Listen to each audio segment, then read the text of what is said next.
السلام علیکم۔ آج ہم نے ایپیسوڈ 4 پڑھنی ہے عشق آتش کی۔ رات عشاء کی نماز پڑھ کر ملیحہ اپنی ڈائری لیے بالکنی میں آ گئی۔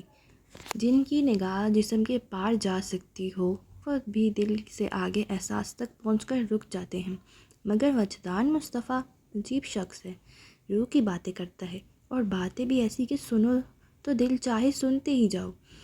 پر میری دعا ہے کہ میں وجدان مصطفیٰ سے دوبارہ کبھی نہ ملوں۔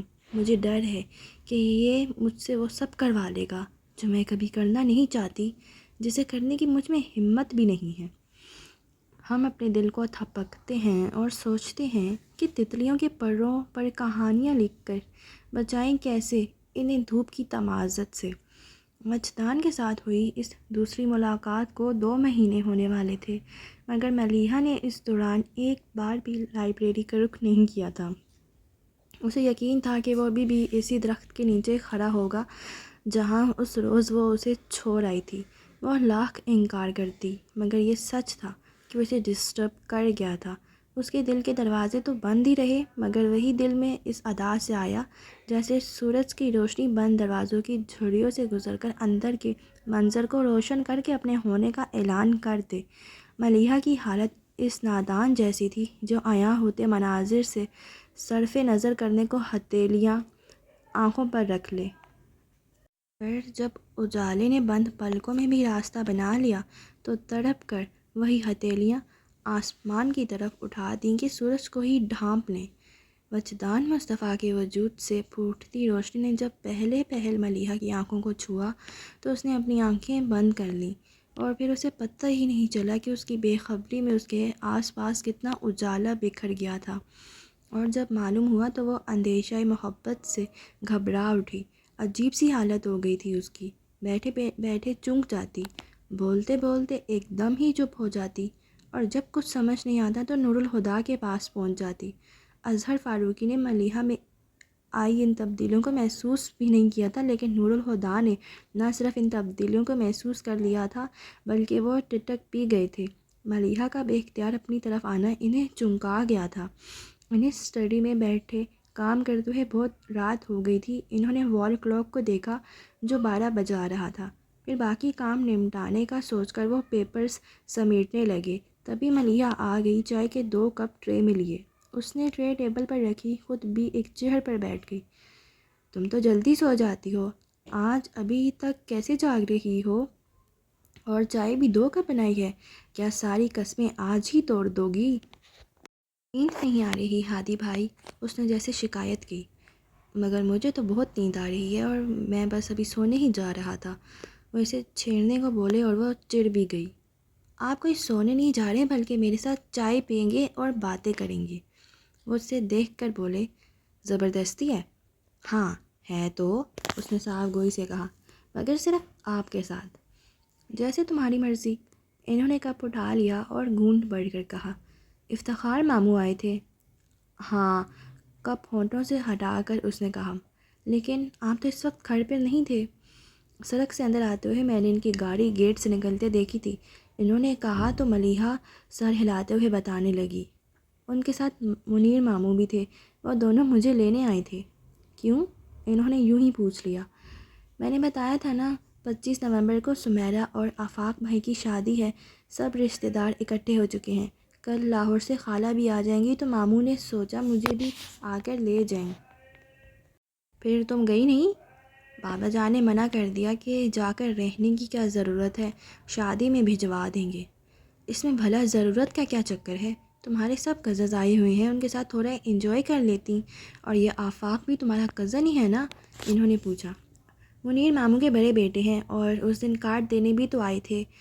پھر تو تمہیں ضرور جانا چاہیے، تمہارے دو کزنز کی شادی ہے۔ مگر بابا جان نے منع کیا ہے، اس نے سر جھکا کر ہلکے سے کہا۔ تم جانا چاہتی ہو؟ وہ جھک کر اس کا چہرہ دیکھ رہے تھے، اس نے کوئی جواب بھی نہیں دیا۔ کچھ دیر اس کی جھکی پلکوں کو دیکھ کر انہوں نے اس پر سے نظر ہٹا لی۔ اب وہ دراز میں رول کیے ہوئے چارٹس نکال رہے تھے۔ پھر ایک چارٹ کھول کر انہوں نے ملیحہ کے آگے رکھا۔ یہ دیکھو، یہ گارمنٹس فیکٹری کا نقشہ ہے، ادھر پروڈکشن ہے، یہ سپروائزر کا آفس، اور اس طرف آگے جا کر ورکرز کے کوارٹرز ہیں۔ وہ نقشے پر کئی جگہ انگلی سے نشاندہی کرتے جا رہے تھے۔ کیسا لگا؟ اچھا ہے، وہ نقشے کو دیکھتے ہوئے مختصراً بولی۔ نور الہدیٰ نے باقی کے 2 چارٹس بھی کھول کر پہلے سے کھلے چارٹ پر برابر برابر رکھ دیے۔ اور یہ دونوں آفس کی بلڈنگ کے نقشے ہیں۔ 2 آفس بنوائیں گے؟ اس کے پوچھنے پر نور الہدیٰ مسکرا دیے۔ نہیں، آفس تو ایک ہی ہوگا۔ یہ نقشے 2 الگ انجینئرز نے بنائے ہیں، اور یہ دونوں ہی اتنے اچھے ہیں کہ میں کسی ایک کا انتخاب کرتے ہوئے کنفیوز ہو رہا ہوں۔ ذرا تم بتاؤ ان میں سے کون سا نقشہ زیادہ بہتر ہے؟ ان کی بات پر ملیحہ گھبرا گئی۔ میں کیسے بتا سکتی ہوں؟ تم پینٹر ہو اور مجھ سے بہتر ان نقشوں کو سمجھ سکتی ہو۔ مگر پینٹنگ اور آرکیٹیکچر میں فرق ہوتا ہے آدی بائی۔ سینٹی میٹر ناپ کر کھینچی گئی لائنوں کو سمجھنا میرے لیے آسان نہیں۔ اس نے ابھی گریز کیا تو نور الہدیٰ کچھ چڑ سے گئے۔ ایک ذرا سی رائے ہی تو دینی ہے ملیحہ، اور تم اس قدر ہچکچا رہی ہو۔ اور اس نے بھی تو کہا تھا، آپ کو تو رائے کا اظہار بھی مشکل ہی لگتا ہوگا۔ اچانک وجدان کا جملہ سماعت میں بازگشت کرنے لگا۔ ملیحہ نے دھیرے سے اقرار کر لیا۔ ہاں، کیونکہ کبھی کسی نے میری رائے پوچھی ہی نہیں۔ نور الہدیٰ نے پل بھر کو اسے دیکھا، پھر اس کے گال پر ہاتھ رکھ کے اس کا چہرہ اپنی طرف موڑا۔ اب میں جو پوچھ رہا ہوں۔ کچھ پل یوں ہی خاموشی کی نظر ہو گئی، پھر ملیحہ نے ان کے چہرے سے نظر ہٹا کر نقشوں کو دیکھا اور کچھ دیر غور کرنے کے بعد ایک نقشہ ان کی طرف کیا۔ نور الہدیٰ نے اس نقشے کو دیکھا اور توصیفی انداز میں کہا، اور تم کہتی ہو تمہیں سینٹی میٹر ناپ کر کھینچی گئی لائنوں کی سمجھ نہیں؟ وہ ان کی بات کو سنی انسنی کرتے ہوئے پوچھنے لگی، آپ نے یہ نقشے ابھی اپروو نہیں کروائے؟ تم سے اپروو کروائے بغیر میں انہیں اپروول کے لیے کیسے بھیج سکتا تھا؟ چارٹس کو رول کر کے ربر بینڈ چڑھاتے وہ سرسری سے انداز میں بول رہے تھے۔ ملیحہ نے ان کی طرف دیکھا اور بس دیکھ کر رہ گئی۔ اگلی دوپہر کھانا کھاتے ہوئے نور الہدیٰ بابا جان سے کہنے لگی، میں سوچ رہا تھا آج شام کو منیر ماموں کی طرف چلا جاؤں۔ خیریت؟ انہوں نے پوچھا۔ کچھ لیگل معاملات پر مشوروں کی ضرورت آن پڑی ہے، پھر کمپنی کی رجسٹریشن کے پیپرز بھی بنوانے ہیں۔ منیر ماموں وکیل ہیں، سوچا انہی سے بات کر لوں، ان سے زیادہ قابل اعتماد اور کون ہو سکتا ہے؟ ٹھیک کہہ رہے ہو، بابا جان نے کہا۔ نور الہدیٰ مزید بولے، آج کل ان کے گھر میں شادی کی تیاریاں چل رہی ہیں، تو میرا خیال ہے وہ آفس تو نہیں جا رہے ہوں گے، گھر پر ہی بات ہو سکے گی۔ اور ارے ملیحہ، تم بھی ساتھ چلو نا، وہ ایسے بولے جیسے بولتے ہوئے اچانک یاد آیا ہو۔ ملیحہ نوالہ چبانا بھول کر انہیں دیکھنے لگی، جو خود بھی نوالہ منہ میں رکھ کر سوچتے ہوئے انداز میں بول رہے تھے۔ بلکہ ایک کام کرو، ساتھ میں بیگ بھی تیار کر لینا، شادی میں 2-4 دن ہی رہ گئے ہیں۔ سب رشتہ دار بھی آ چکے ہوں گے، تم بھی کچھ دن کے لیے رہ آؤ۔ ملیحہ کے حلق میں نوالہ اٹک گیا۔ اس نے فوراً پانی کے گلاس کی طرف ہاتھ بڑھایا، مگر نور الہدیٰ انجان بنے ہی کہے جا رہے تھے، آج میں تمہیں چھوڑ آؤں گا اور ولیمے کے اگلے دن میں تمہیں لینے آ جاؤں گا، ٹھیک ہے؟ ملیحہ نے اب بابا جان کی طرف دیکھا، جو اس ساری بات چیت سے لا تعلق نظر آ رہے تھے۔ نور الہدیٰ کھانا کھا چکے تھے، ہاتھ صاف کر کے اٹھتے ہوئے بولے، شام کو 5 بجے تک بالکل تیار رہنا۔ یہ تو وہ بھی سمجھ رہی تھی کہ یاد دہانی اسے نہیں، بابا جان کو کروائی جا رہی ہے، مگر بابا جان نے کوئی ایسی بات ہی نہیں کی تو وہ اطمینان سے ٹیبل سے اٹھ گئے۔ اب ملیحہ کے لیے بھی کھانا کھانا مشکل ہو گیا تھا۔ پھر جیسے ہی بابا جان کھانا ختم کر کے اٹھے، وہ نور الہدیٰ کے کمرے کی طرف بھاگی۔ نور الہدیٰ لائٹ آف کر کے سونے کے لیے لیٹ گئے تھے۔ ملیحہ آندھی طوفان کی طرح کمرے میں آئی اور لائٹس آن کر کے ان کے بیڈ پر چڑھ کر بیٹھ گئی۔ نور الہدیٰ اٹھ کر بیٹھتے ہوئے بولے، کیا بات ہے؟ ابھی آپ نیچے کیا کہہ رہے تھے؟ گو کہ وہ اس کی بات کا مطلب سمجھ گئے تھے، پھر بھی معصوم بن کر بولے، شام 5 بجے تک تیار رہنا۔ انہوں نے اپنے الفاظ دہرائے، مگر بابا جان نے منع کیا تھا۔ کب؟ وہ اب بھی بن رہے تھے، وہ تو کچھ بولے ہی نہیں، خاموشی سے کھانا کھاتے رہے۔ اف ہو، میں ابھی کی بات نہیں کر رہی، کل بابا جان نے ماموں کو منع کیا تھا، رات کو بتایا تو تھا۔ اسے الجھے دیکھ کر وہ سنجیدہ ہو گئے۔ کل منع کیا تھا، آج تو نہیں، تم بس جانے کی تیاری کرو۔ مگر بابا جان کو کتنا برا لگے گا، ان کے منع کرنے کے بعد آپ کو ایسی بات نہیں کرنی چاہیے تھی۔ برا کیوں لگے گا بھائی؟ وہ حیرت سے بولے، کل جب ماموں تمہیں لینے آئے تو کیا میں گھر پر تھا؟ نہیں۔ کیا بابا جان کو پتہ ہے کہ تم نے مجھے ان کے آنے کے بارے میں بتایا تھا؟ نہیں۔ تو پھر انہیں برا کیوں لگے گا جب کہ وہ جانتے ہیں کہ میں کچھ نہیں جانتا؟ میں نے تو یوں ہی باتوں باتوں میں ایک بات کہی تھی، انہیں اگر منع کرنا ہوتا تو منع کر دیتے، سمپل۔ تو آپ نے دھاندلی کی ہے؟ ان کی چالاکی سمجھ کر وہ حیرت سے آنکھیں پھاڑ کر بولی، مجھے نہیں پتہ تھا کہ لندن والے اتنے بے ایمان ہوتے ہیں۔ مگر یہ بھی تو دیکھو کہ لندن والے بے ایمانی بھی کس قدر ایمانداری سے کرتے ہیں۔ وہ ڈٹھائی سے بول کر ہنسے، کیا خاک ایمانداری ہے، شرم تو آتی نہیں جھوٹ بولتے ہوئے، سیدھا دوزخ میں جائیں گے۔ اس کی ملامت کا نور الہدیٰ پر کوئی اثر ہی نہیں ہوا، بولے، ٹھیک ہے چلا جاؤں گا، مگر اب تم یہاں سے جاؤ، مجھے سونا ہے، رات بھی تم نے میری نیند پر بات کی تھی۔ اسے جانے کا کہہ کر وہ آرام سے لیٹ گئے، مگر ملیحہ ہلی بھی نہیں۔ اسے اب ایک نئی پریشانی شروع ہو گئی تھی۔ مگر ہادی بھائی، اگر میں چلی گئی تو گھر کا خیال کون رکھے گا، اور آپ دونوں کیسے رہیں گے؟ نور الہدیٰ نے سر پر سے چادر ہٹا کر اسے دیکھا، پھر کوہنی کے بل اٹھتے ہوئے کہا، گھر کا خیال رکھنے کے لیے ملازم ہیں، اور میں اور بابا جان بچے نہیں ہیں جو تمہارے بغیر نہ رہ سکیں۔ لیکن کھانا پکانے کے لیے بھی تو کوئی ہونا چاہیے۔ بابا جان کو نمک مرچ اپنی پسند کی ہی کھانی ہوتی ہے، اور آپ بھی رات کو گھر دیر سے آتے ہیں۔ تمہارا اسسٹنٹ بہادر ہے نا، بھلا وہ کس مرض کی دوا ہے؟ ملیحہ تڑپ کر بولی، وہ کسی مرض کی دوا نہیں ہے، بلکہ خود لا علاج مرض ہے۔ تینوں ٹائم مجھے اس کے سامنے کھانا رکھ کر کہنا پڑتا ہے کہ بہادر صاحب کچھ کھا لیجئے ورنہ فوت ہو جائیں گے۔ اس نے اس طرح سے کہا کہ نور الہدیٰ ہنسنے لگے، اور ہنستے ہنستے بولے، گل بانو بھی تو ہے، وہ سب سنبھال لے گی، اور پھر ایک ہفتے ہی کی تو بات ہے۔ پھر ایک دم روب سے بولے، اب اٹھو، یہاں سے نکل چلو۔ انہوں نے ہاتھ پکڑ کر اسے بیڈ سے اٹھا دیا، مگر وہ گھوم کر واپس بیٹھتی کہنے لگی، ہادی بھائی ایسا کرتے ہیں، آج جانے کے بجائے 2 دن بعد مہندی کے دن رہنے چلی جاؤں گی۔ ولیمے میں تو آپ آئیں گے ہی، تو میں آپ کے ساتھ ہی واپس آ جاؤں گی۔ اسے اب تک جوڑ توڑ میں الجھے دیکھ کر وہ گہرا سانس بھرتے اٹھ بیٹھے۔ تمہیں ایسا کیوں لگتا ہے کہ میں اور بابا جان تمہارے بغیر نہیں رہ پائیں گے؟ آخر ایک نہ ایک دن تم شادی کر کے بھی تو چلی ہی جاؤ گی۔ ایک پل وہ ان کی بات پر شرمائی، پھر ڈھیٹ بن کر بولی، میری شادی ہو گئی تو آپ کون سے کنوارے بیٹھے رہیں گے؟ دیکھ لیجئے گا میرے جانے کے بعد آپ کی بیگم آ کر مجھے ریپلیس کر دیں گی۔ بہت بولنے لگی ہو، مگر مزید میں تمہاری کوئی بات نہیں سن سکتا، مجھے سونا ہے۔ لیکن ہادی بھائی، وہ پھر سے کچھ کہنے لگی تو نور الہدیٰ چادر پھینک کر بستر سے اٹھے اور اسے بازو سے پکڑ کر باہر کی طرف لے جاتے بولے، تمہارے جتنے بھی لیکن ویکن ہیں، اگر مگر ہیں، ان کا جواب میں شام میں دوں گا، اور اگر تم نے 5 بجے سے پہلے میرے کمرے میں قدم بھی رکھا تو تمہیں ایسی جگہ چھوڑ کر آؤں گا کہ کبھی چاہ کر بھی واپس نہ آ سکو گی۔ اسے کمرے سے باہر چھوڑ کر وہ واپس اندر مڑے تو ملیحہ بھی، ہادی بھائی میری بات سنیں، کہتی ان کے پیچھے آئی، مگر دروازہ دھاڑ کرتا اس کے منہ پر بند کیا۔ ملیحہ نے مکہ بنا کر دروازے پر مارنے کے لیے اٹھایا، مگر خود ہی ہاتھ گرا کر منہ بناتی کمرے میں آ گئی۔ کمرے میں آ کر اس نے اپنا بیگ تیار کیا، پھر شام کے لیے کپڑے نکال کر پریس کیے۔ ٹھیک 5 بجے وہ تیار ہو کر نور الہدیٰ کے کمرے کے دروازے پر دستک دے رہی تھی۔ ان کی آواز پر وہ دروازہ کھول کر اندر آ گئی۔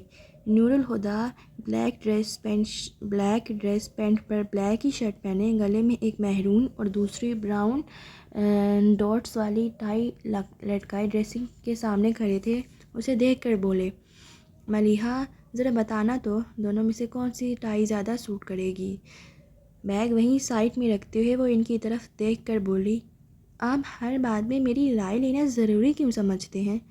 انہوں نے دو بدو جواب دیا، اور تم ہر بات میں بحث کرنا ضروری کیوں سمجھتی ہو؟ اس نے سر جھٹکا، پھر 2 قدم آگے آ کر ایک نگاہ ان کے سینے پر ڈالی، اور جا کر الماری میں سے کچھ ڈھونڈنے کے بعد ان کی طرف آ گئی۔ پھر ان کے گلے سے دونوں ٹائیاں نکال کر ہاتھ میں پکڑی ایش گرے کلر کی ٹائی ان کے گلے میں باندھنے لگی۔ غیر ارادی طور پر ہی نور الہدیٰ کی نگاہ اس پر ٹک گئی۔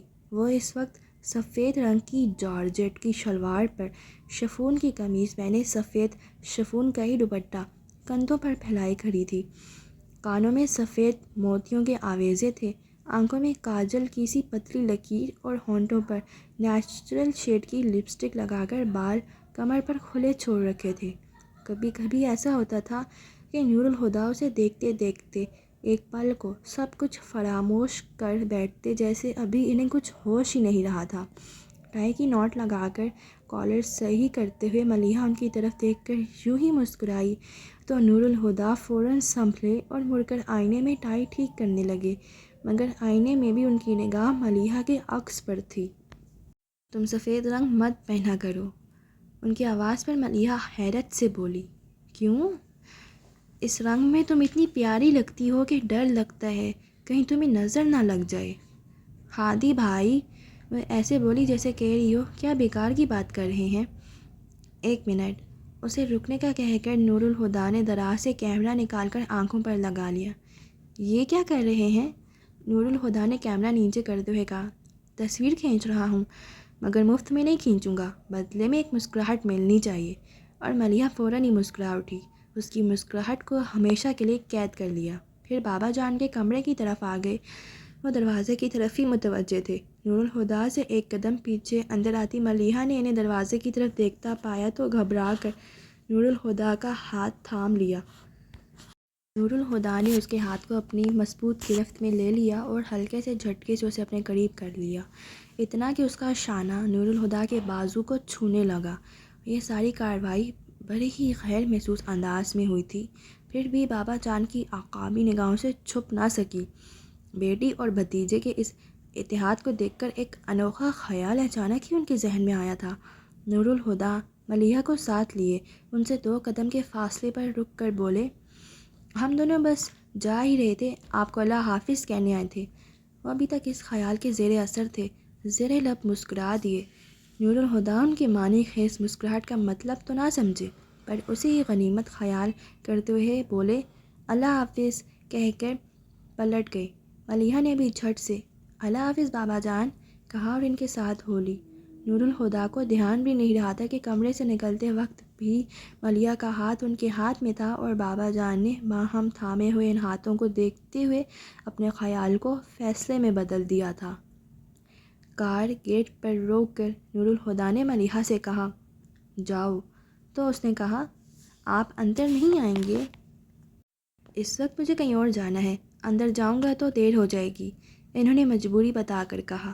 ملیحہ حیران نظروں سے ہادی بھائی کو دیکھتے ہوئے گیٹ کی طرف چل پڑی۔ 3 منزلہ اس بڑے سے مکان میں ملیحہ کے دونوں ماموں کے خاندان آباد تھے۔ بڑے افتخار حسن کی 3 بیٹیاں تھیں، عظمیٰ، صائمہ اور سمیرہ۔ بڑی دونوں شادی شدہ تھیں۔ سمیرہ ملیحہ کی ہم عمر تھی اور اب اس کا نمبر تھا۔ چھوٹے ماموں منیر حسن کے سب سے بڑے بیٹے آفاق تھے، جن کی سمیرہ کے ساتھ شادی ہونی تھی۔ ان سے چھوٹی گوہر شادی شدہ تھی۔ پھر سمت تھا جو ملیحہ اور سمیرہ کا ہم عمر تھا، اور اس سے چھوٹی ارم تھی جس نے ڈور بیل کی آواز پر گیٹ کھولا تھا۔ پھر ملیحہ کو دیکھ کر ہائے ملیحہ آپی، آپ کہہ کر اس سے پلٹ گئی، پھر فوراً ہی الگ ہو کر اندر سب کو بتانے بھاگ گئی۔ ملیحہ نے گیٹ بند کیا اور بیگ اٹھا کر بڑا سا لان پار کر کے دالان تک پہنچی تو سب گھر والے اس کے استقبال کو آ پہنچے تھے۔ سب سے پہلے اس کی نظر خالہ پہ پڑی۔ السلام علیکم خالہ، وہ سلام کرتی ان کے گلے لگ گئی۔ وعلیکم السلام بیٹی، جیتی رہو، اللہ عمر دراز کرے۔ ساتھ لپٹائی وہ ملیحہ کو دعائیں دیتی بولی، آج صبح ہی پہنچی ہوں، سوچ ہی رہی تھی کہ جنید جاگ جائے تو اس سے کہوں کہ مجھے ملیحہ سے ملا لائے، دیکھو ذرا کیسی قبولیت کی گھڑی تھی۔ آمنہ کیا بچی کو دروازے پر روک کر کھڑی ہو، اندر تو لے آؤ۔ یہ بڑی ممانی تھیں۔ ملیحہ نے انہیں بھی سلام کیا۔ بیٹی اندر آ جاؤ، وہ سلام کا جواب دے کر اسے ساتھ لے کر اندر بڑے سے ہال میں لے آئیں جو سٹنگ روم کے طور پر استعمال ہوتا تھا۔ وہ صوفے پر بیٹھ چکی تو ممانی کو خیال آیا، ملیحہ کیا اکیلے آئی ہو؟ نہیں ممانی جان، ہادی بھائی چھوڑ گئے تھے۔ نور الہدیٰ، انہوں نے تصدیق چاہی۔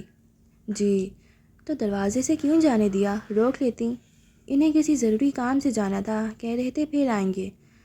نور الہدیٰ بھی جوان ہو گیا ہوگا، آخری بار جب میں نے دیکھا تھا تو 17-18 سال کا تھا، آمنہ خالہ نے ہوائی تبصرہ کیا۔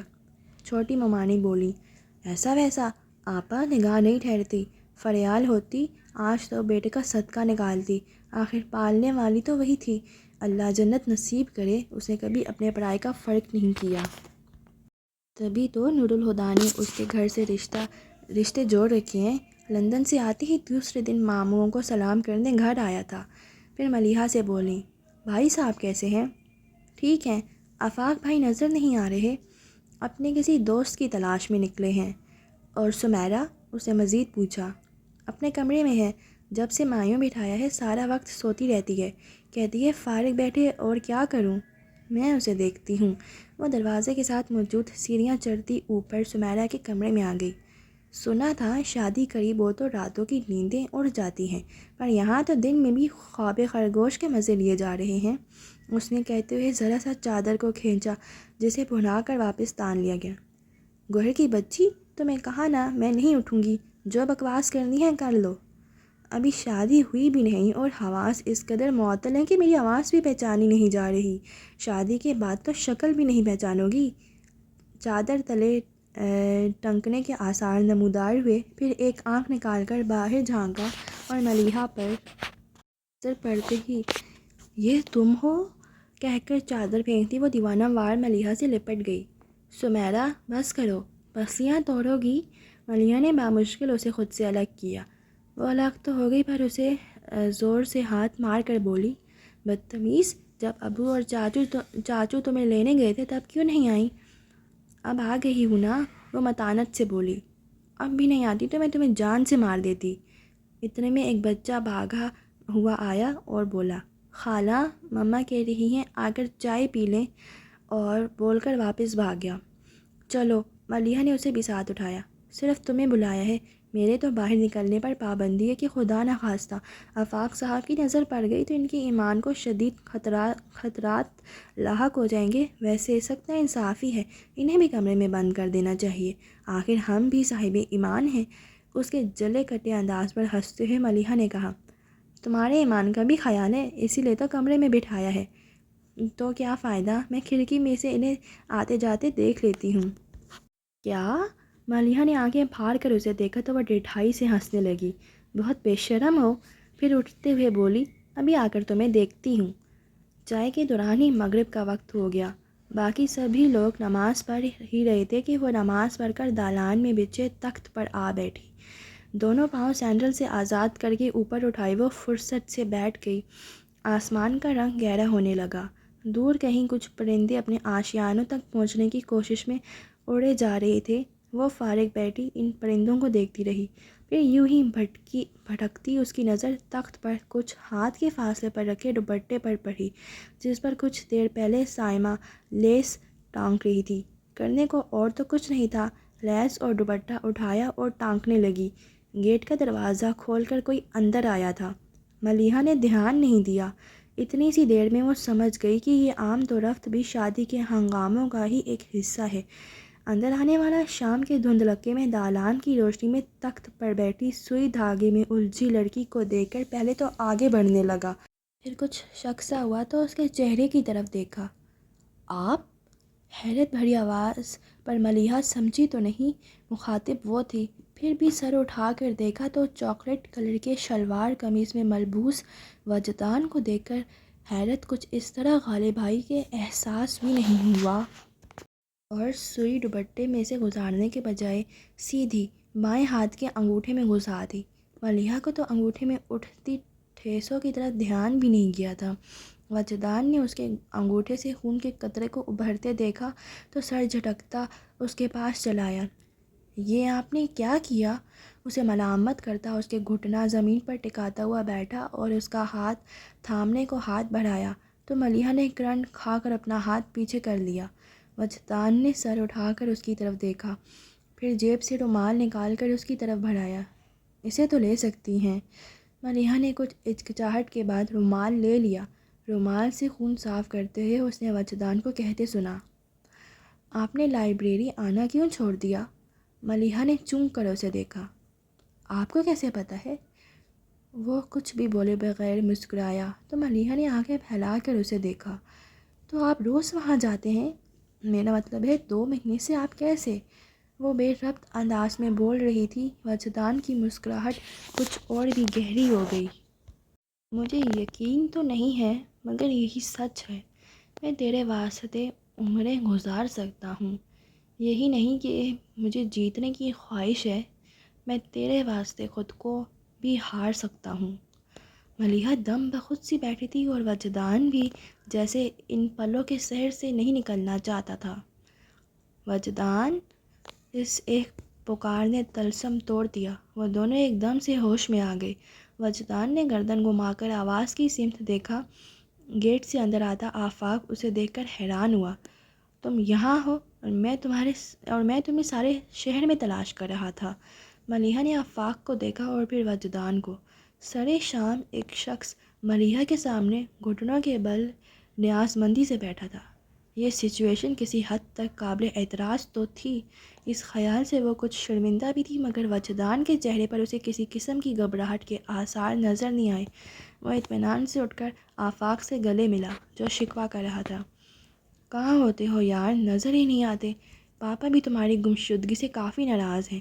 صبح تو انہوں نے باقاعدہ حکم ہی دے ڈالا کہ تمہیں کہیں سے بھی برآمد کراؤں۔ کوئی خاص وجہ؟ کسی کیس کے سلسلے میں وہ تم سے مشورہ کرنا چاہتے ہیں۔ وجدان اچھل پڑا۔ ایڈوکیٹ منیر حسن کو مشورے کی ضرورت ہے، وہ بھی میرے مشورے کی۔ کچھ ایسا کہو جسے میں مان بھی لوں۔ سیریسلی یار، پاپا تجھے بہت مانتے ہیں اور جب سے میں نے ان کی لیگل فرم جوائن کرنے کے بجائے لیگل ایڈوائزر کی جاب کی ہے، تیرے نام سے مجھے تانے بھی سننے پڑتے ہیں۔ چل اندر تو آ۔ آفاق اسے ساتھ لیے اندر چلا گیا۔ ملیحہ جہاں تھی وہیں بیٹھی رہ گئی۔ آفاق نے اسے مکمل طور پر نظر انداز کر دیا تھا، حالانکہ وہ سامنے ہی بیٹھی تھی اور یہ ممکن نہیں تھا کہ آفاق نے اسے نہ دیکھا ہو، مگر جس طرح اس نے ملیحہ کی اندیکھی کی تھی، ملیحہ کو بہت عجیب لگا تھا۔ ملیحہ یہاں کیوں بیٹھی ہو؟ وہاں ہال میں سب ڈھولک کا پروگرام بنائے ہیں، تمہارا انتظار میں ہیں۔ اٹھو شاباش۔ سائمہ آ کر اس کے برابر بیٹھتے ہوئے بہت پیار سے بولی، پھر اس کا ہاتھ تھام کر اپنے ساتھ اٹھاتی اندر لے آئی۔ ہال کے ایک جانب بچھے قالین پر ملیحہ کی تمام کزنز اپنی ڈھولک لیے بیٹھی تھیں، ساتھ ہی سمیرا کو بھی بٹھا رکھا تھا جو ہاتھ بھر لمبے گھونگھٹ میں تھی، اور پاس ہی صوفے پر وجدان براجمان تھا جو آفاق کے ساتھ باتیں کرتے ہوئے اپنے بازو سے لگی بیٹھی ارم کی چھوٹی سی پونی کو بار بار کھینچ رہا تھا اور وہ بار بار جھنجھلا جاتی۔ ملیحہ ایک اچٹتی سی نگاہ اس طرف ڈال کر اپنے کزنز میں آ بیٹھی۔ یا اللہ، یہ میرے ساتھ کیا ہو رہا ہے؟ میں وجدان سے دور جانا چاہتی تھی اور وہ ایک بار پھر میرے سامنے آ گیا ہے۔ میں نے خود کو اس کی طرف جانے والے راستے پر بڑھنے سے روک لیا تھا، پھر آپ کیوں اسے دوبارہ میرے راستے پر لے آئے ہیں؟ یوں لگتا ہے کہ میں دائرے میں قید ہو گئی ہوں، جس بھی راستے پر قدم بڑھاؤں گی اس کے آخری سرے پر وجدان کو ہی کھڑا پاؤں گی۔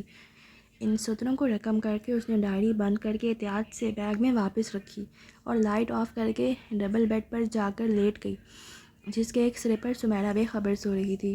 ملیحہ نے دوبارہ وجدان کو اپنی طرف متوجہ نہیں پایا، حالانکہ وہ اس کے آس پاس ہی تھا۔ ان 3 دنوں میں ملیحہ کو بنا چاہے ہی اس کے بارے میں بہت کچھ پتہ چل چکا تھا۔ وہ اور آفاق کلاس فیلوز تھے۔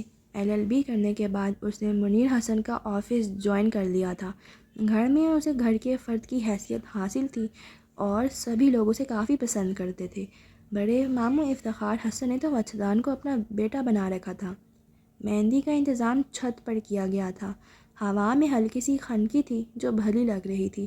مہندی کی رسم سے فارغ ہو کر سب لوگ دولہا دلہن کے لیے بنے اسٹیج پر چڑھ بیٹھے۔ جنہیں اسٹیج پر جگہ نہیں ملی وہ اسٹیج کے قریب ہی کرسیوں پر بیٹھ گئے۔ بجائے اس کے سب ساتھ مل کر گانا گاتے، طے ہوا کہ ایک ایک شخص سے گانا گانے کی فرمائش کی جائے۔ وہاں جیسے میوزک کنسرٹ چل رہا تھا۔ ایک ایک کر کے سب اسٹیج کے بیچوں بیچ آ کر بیٹھ جاتے اور گانا گا کر اٹھ جاتے۔ ملیحہ اسٹیج کے نیچے کرسی پر بیٹھی تھی، پنک کلر کے کپڑوں پر ہلکی سی شال لپیٹے ہوئے تھی۔ گوہر وحید مراد کا کوکو کورینا گا کر اسٹیج سے اتری اور سب تالیاں بجانے لگے کہ سمت نے آواز لگائی، اب وجدان کی باری ہے۔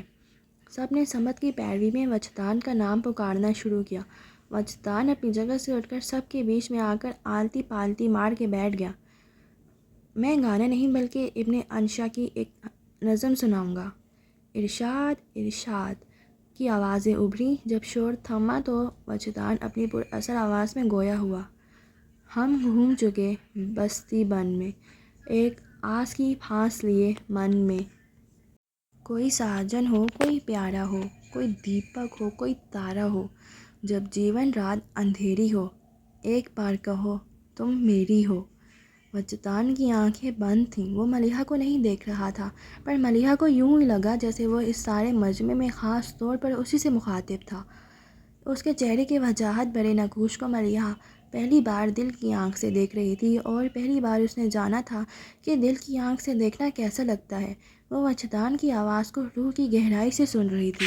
اس نے محسوس کیا روح کی سماعتیں بہت محدود ہیں، اس ایک آواز کے سوا اسے اور کچھ سنائی ہی نہیں دے رہا تھا۔ جب ساون بادل چھائے ہوں، جب پھاگن پھول کھلائے ہوں، جب چندار روپ لٹاتا ہو، جب سورج دھوپ نہاتا ہو، یا شام نے بستی گھیری ہو۔ ایک بار کہو تم میری ہو۔ اس جملے کی بازگشت اس کے وجود میں دور دور تک پھیل گئی۔ وہ گھبرا کر کھڑی ہوئی، پر دوسرے ہی قدم پر ایک پکار نے زنجیر کیا تھا۔ ہاں، دل کا دامن پھیلا ہے، کیوں گوری کا من میلا ہے۔ ہم کب تک پریت کے دھوکے میں، تم کب تک دور جھروکے میں، کبے دید سے دل کو سحری ہو۔ ایک بار کہو تم میری ہو۔ وہ مڑ کر اسے دیکھنے لگی۔ کیا جھگڑا سود خسارے کا، یہ کاج نہیں بنجارے کا، جب سونا روپا لے جائے سب دنیا لے جائے، تم ایک مجھے بھتیری ہو۔ ایک بار کہو تم میری ہو۔ نظم ختم ہوئی اور وجدان نے آنکھیں کھول کر دیکھا تو نظر سیدھی ملیحہ کے وجود سے ٹکرا گئی۔ بس ایک پل کے لیے وجدان کی آنکھوں میں اس کی پوری جان سمٹ آئی تھی، مگر اگلے ہی پل سنبھل کر وہ اٹھ گیا۔ ملیحہ اندھیرے میں کھڑی تھی، اس لیے وجدان کے چہرے کو دیکھ نہیں سکا۔ وجدان اس کے چہرے کو دیکھ نہیں سکا، جہاں کشمکش نظر آ رہی تھی۔ کیا جھگڑا سود خسارے کا، یہ کاج نہیں بنجارے کا، وہ زیر لب دہراتے ہوئے کہہ رہی تھی۔ مگر میرا دل تو اندیشوں سے بھرا ہے۔ وہ الجھ گئی، اور الجھن کبھی خود ہی سلجھ جاتی ہے۔ اس نے جانا نہ تھا، مگر اب وہ بہت سے انجانے رازوں کو جاننے والی تھی۔ میجنٹا اور بلو کنٹراسٹ کے شرارہ سوٹ میں وہ اپنی کزنز کے ہمراہ دلہن بنی سمیرا کو لیے اسٹیج تک لے آئی۔ اسے آفاق کے پہلو میں بٹھا کر اس کا دوپٹہ ٹھیک کر کے وہ سیدھی ہوئی اور اسٹیج سے اترنے لگی کہ افتخار حسن نے اسے آواز دی۔ ملیحہ فوراً پلٹی۔ جی ماموں جان۔ بیٹا فون تو کرو، بھائی صاحب ابھی تک نہیں آئے۔ ان کی بات پر وہ کچھ توقف کے بعد بولی۔ ماموں جان، آپ تو جانتے ہیں نا بابا جان کو، وہ کبھی بھی پرہجوم جگہوں پر جانے کے لیے تیار نہیں ہوتے۔ وہ جانتے تھے، اس لیے پھر اصرار نہیں کیا اور نور الہدیٰ کا پوچھنے لگے۔ نور الہدیٰ تو آئے گا نا؟ جی ماموں جان، صبح میری ہادی بھائی سے بات ہوئی تھی، وہ کہہ رہے تھے کہ وہ آئیں گے، تھوڑی دیر میں آتے ہی ہوں گے۔ وہ سر ہلا کر کسی اور طرف متوجہ ہو گئے تو ملیحہ بھی اپنا شرارہ سنبھال کر اسٹیج سے اترتی وجدان کے برابر سے انجان بن کر گزر گئی۔ ملیحہ۔ جب افتخار حسن نے ملیحہ کا نام پکارا تو وہ ملیحہ سے 2 قدم ہی پیچھے تھا، اور اپنے آپ ہی اس کے احساسات کو ایک نام مل گیا۔ اس نے نام کو زیر لب دہرایا، یوں کہ ہونٹ تو ہلے مگر آواز نہیں ابھری۔ ملیحہ نے کوئی آواز تو نہیں سنی، پر اسے احساس ہوا کوئی اس کا نام لے رہا ہے۔ وہ بے ساختہ پلٹ کر بولی، جی؟ مگر وجدان کو دیکھ کر سپٹ پا گئی۔ اس کے سوالیہ انداز پر وجدان بولا، سب کچھ تو کہہ چکا ہوں، اب اور کیا کہوں؟ وہ گھبرا کر فوراً ہی پلٹ گئی۔ مگر جانے کیا ہوا، کچھ قدم چل کر ہی وہ اچانک پھر پلٹی اور فون کلر کے ڈنر سوٹ میں وجدان کو دیکھا۔ وہ اسے ہی دیکھ رہا تھا۔ ملیحہ کی آنکھیں اس کی آنکھوں سے الجھ گئیں، اور پہلی بار ایسا ہوا کہ وجدان کو دیکھ کر ملیحہ کے دل کی دھڑکنیں بے ترتیب ہو گئیں۔ وہ ٹھٹک گئی۔ آگاہی کا پل اس کی زندگی میں آ چکا تھا۔ اس نے بے یقینی سے وجدان مصطفیٰ کی طرف دیکھا۔ وجدان نے آنکھ کے اشارے سے پوچھا، کیا ہوا؟ وہ یوں ہی اس کی طرف دیکھتی رہی، پھر اپنے احساسات پر غور کرتے ہوئے الجھے انداز میں سر کو جھکا لیا تو سلکی بال کندھے سے پھسلتے ہوئے اس کے رخ کو ڈھک گئے۔ ایک ہاتھ سے بال ہٹاتے ہوئے اس نے پھر وجدان کو دیکھا، جو بہت دلچسپی سے اس کے ہر انداز کو نوٹ کر رہا تھا، اور پھر پہلی ہی بار وجدان نے اسے خود سے شرماتے دیکھا تھا۔ نظریں چراتے ہوئے رخ بدل کر وہ ہونٹوں میں مسکرائی، پھر فوراً ہی پلٹ کر بھاگتے ہوئے ہال کے ایک جانب بنے ڈریسنگ روم میں جا چھپی۔ اس نے گو کچھ کہا نہیں تھا، لیکن سامنے وہ شخص کھڑا تھا جس نے اسے حفظ کر لیا تھا۔ بھلا اسے اس حادثے کی خبر کیسے نہ ہوتی؟ وجدان نے کھل کر مسکراتے ہوئے سر اٹھا کر آسمان کی طرف دیکھا اور دل ہی دل میں اس رب کا شکر ادا کرنے لگا جس نے آج اس کی محبت کو معتبر کر دیا تھا۔ نور الہدیٰ وطن واپس لوٹے تو بہت دنوں تک فارغ نہیں رہ سکے۔ فوراً ہی گارمنٹ فیکٹریز کے قیام کے سلسلے میں دوڑ دھوپ شروع کر دی اور ایک بھرپور دن گزار کر رات جب وہ لوٹتے تو تھکن سے جسم ٹوٹ رہا ہوتا، مگر یہ تھکن بس قصر فاروقی کی چوکھٹ تک ہی ان کا ساتھ دے پاتی، کیونکہ چوکھٹ کے اس پار ایک لڑکی ان کے انتظار میں نیند قربان کیے جاگ رہی ہوتی اور ان کو دیکھتے ہی وہ مسکراتے ہی اٹھ کر پاس چلی آتی اور سلام کرنے کے بعد ان سے کہتی، آپ فریش ہو جائیں، میں کھانا لے کر آتی ہوں۔ پھر جتنی دیر میں وہ فریش ہو کر کمرے میں آتے، وہ کھانا گرم کر کے ٹرے میں سجائے کمرے میں چلی آتی۔ نور الہدیٰ اسے دیکھتے ہی صوفے پر جا بیٹھتے۔ وہ کھانا شام میں کھا لیا کرتی تھی، مگر اب اس نے اپنی بھوک کو تقسیم کر لیا تھا۔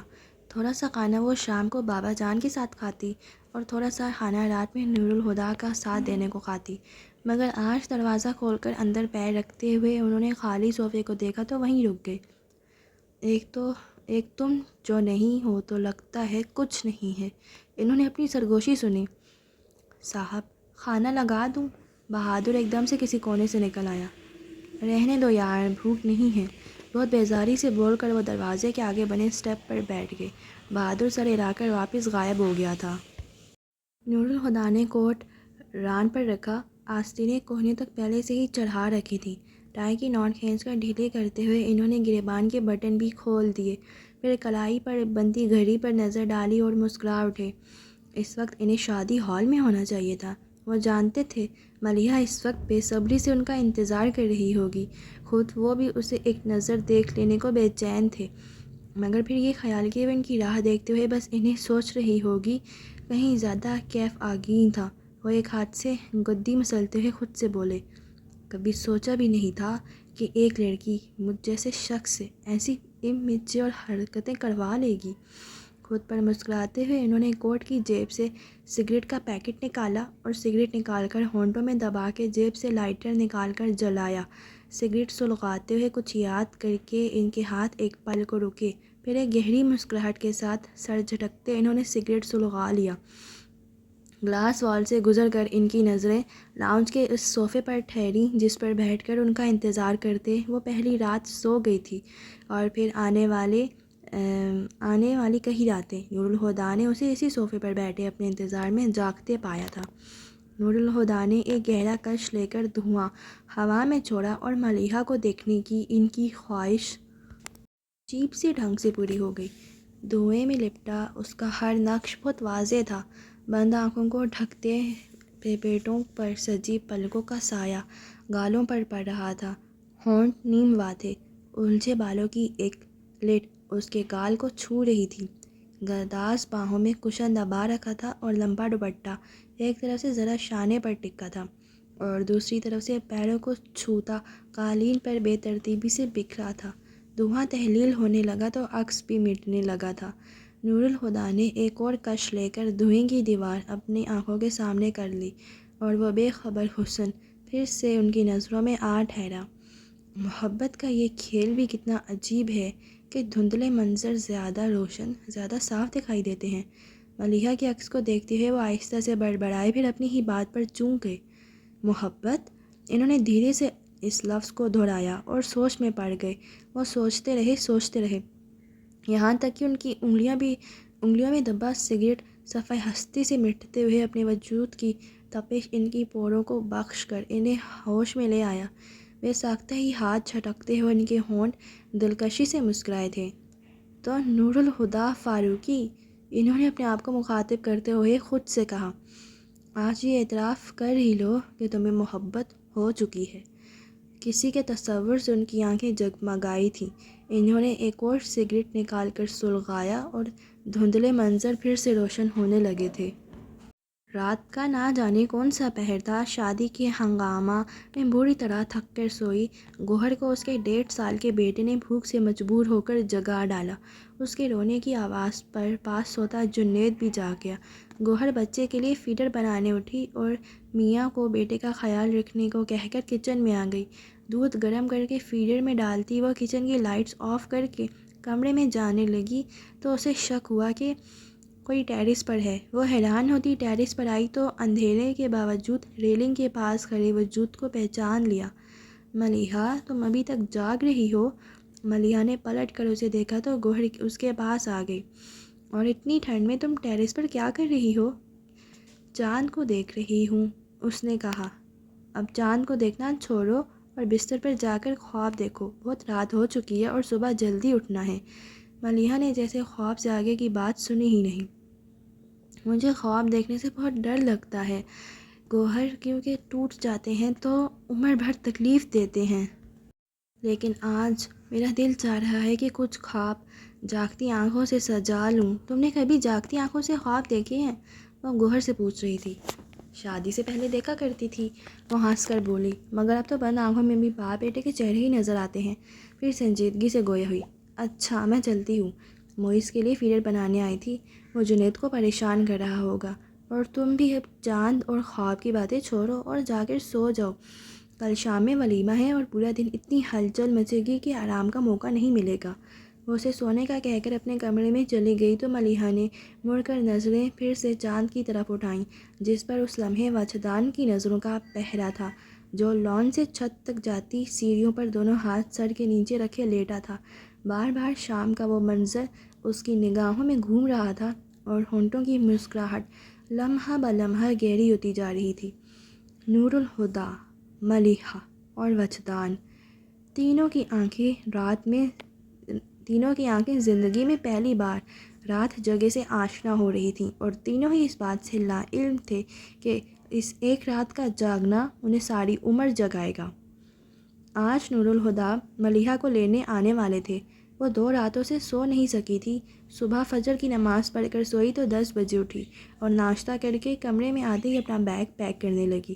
وہ ساتھ ساتھ کچھ گنگناتی جا رہی تھی۔ سمیرہ اسے بلانے آئی تو دروازے میں ہی رک کر اسے دیکھنے لگی۔ ملیحہ کو اس کی موجودگی کا احساس ہی نہیں ہوا تو اس نے خود ہی کھلے دروازے پر دستک دے کر اسے متوجہ کر لیا۔ ملیحہ نے چونک کر دروازے کی طرف دیکھا اور اسے دیکھ کر مسکرائی، وہاں کیوں کھڑی ہو، اندر آ جاؤ۔ سمیرہ کمرے میں آ کر بیڈ پر بیٹھ گئی۔ کیا بات ہے، جب آئی تھیں تو الجھی ہوئی سی تھی، اب جا رہی ہو تو بہت خوش نظر آ رہی ہو۔ ہاں خوش تو ہوں، وہ اٹھلائی، پھر بولی، مگر تم میری چھوڑو، اپنی سناؤ۔ شادی کے بعد تو اور بھی نکھر گئی ہو۔ لائٹ پرپل کلر کے ہلکی سی کڑاہی والے کپڑوں میں ملبوس، مہندی لگے ہاتھوں کی کلائیوں میں بھر بھر کر چوڑیاں پہنے، ہلکی سی جیولری میں دلہنے کا روپ لیے سمیرہ کو دیکھ کر اس نے کہا۔ جواباً سمیرہ نے اسے گہری نظروں سے دیکھا۔ میرا نکھار تو شادی کی وجہ سے ہے، مگر تم کیوں کھلی جا رہی ہو؟ سمیرہ نے کچھ فاصلے پر بیٹھی کپڑے طے کرتی ملیحہ کی ٹھوڑی کے نیچے ہاتھ رکھ کر اس کا چہرہ اوپر اٹھایا، جس کے گالوں کی سرخیاں اور بھی گلابی ہو رہی تھیں۔ ملیحہ نے اس کے ہاتھ اپنے ہاتھوں میں لے کر جذب سے کہا، محبت سے۔ کیا؟ سمیرہ اچھل ہی تو پڑی۔ ملیحہ نے کھلکھلا کر ہنستے ہوئے کہا، ہاں، اگر محبت ہونے سے پہلے مجھے پتہ چل جاتا کہ محبت اتنا خوبصورت احساس ہے تو کبھی پہروں محبت ہو جانے کے خیال سے خوفزدہ نہ رہتی، مگر اظہار تو اب بھی مشکل ہی لگتا ہے۔ مگر محبت ہوئی کس سے ہے؟ کیا نور الہدیٰ سے؟ پوچھنے کے ساتھ ہی اس نے اندازہ بھی لگایا۔ اس کے غلط اندازے پر وہ سست ہو کر بولی، ان سے محبت ہوئے تو زمانے بیت گئے، اب تو یہ بھی یاد نہیں کہ کب ہوئی تھی۔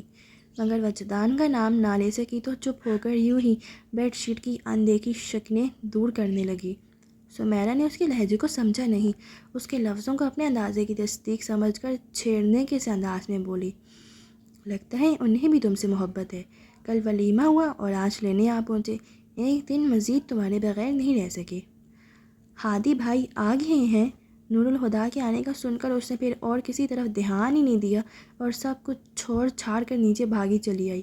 اسے آتا دیکھ کر منیر حسن کی کسی بات کا جواب دیتے نور الہدیٰ نہ صرف چپ ہو گئے بلکہ بے دہانی میں ہی کھڑے بھی ہو گئے۔ ملیحہ اسی تیزی سے ان کی طرف بڑھی۔ اس کی رفتار دیکھ کر نور الہدیٰ کے ساتھ ہی صوفے پر بیٹھے آفاق کو خدشہ ہوا کہ وہ سیدھی ان کے گلے لگ جائے گی۔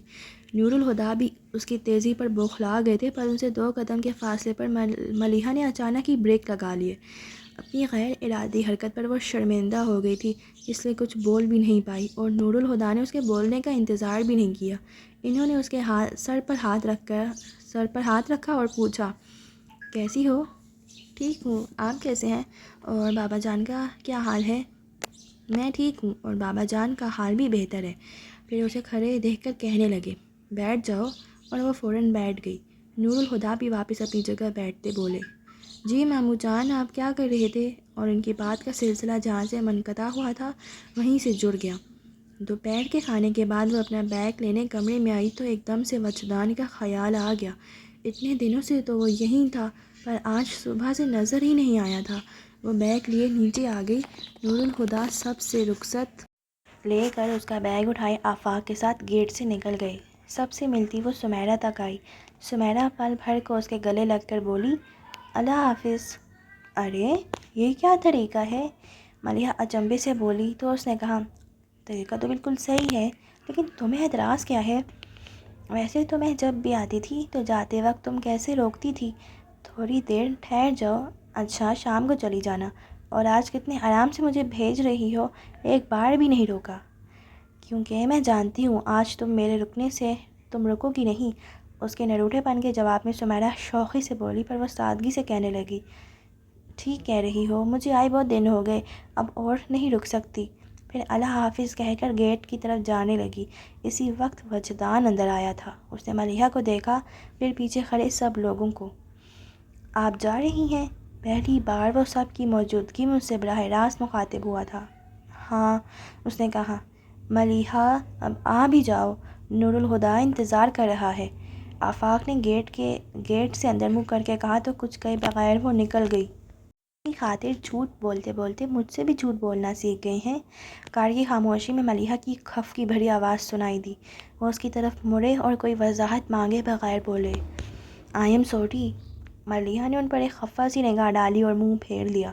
اس کی خاموشی کو محسوس کر کے وہ بولے، ملیحہ میں معافی مانگ رہا ہوں نا۔ معافی مانگنے کی نوبت ہی کیوں آئی؟ وہ یوں ہی رخ موڑے بولی، پھر ان کی طرف دیکھتے ہوئے کہا، جانتے ہیں میں نے آپ کا کتنا انتظار کیا تھا؟ جانتا ہوں، وہ ہلکے سے مسکرائے۔ پھر آئی کیوں نہیں؟ کبھی کبھی یہ احساس بہت سکون دیتا ہے کہ کوئی آپ کے انتظار میں بے چین ہے۔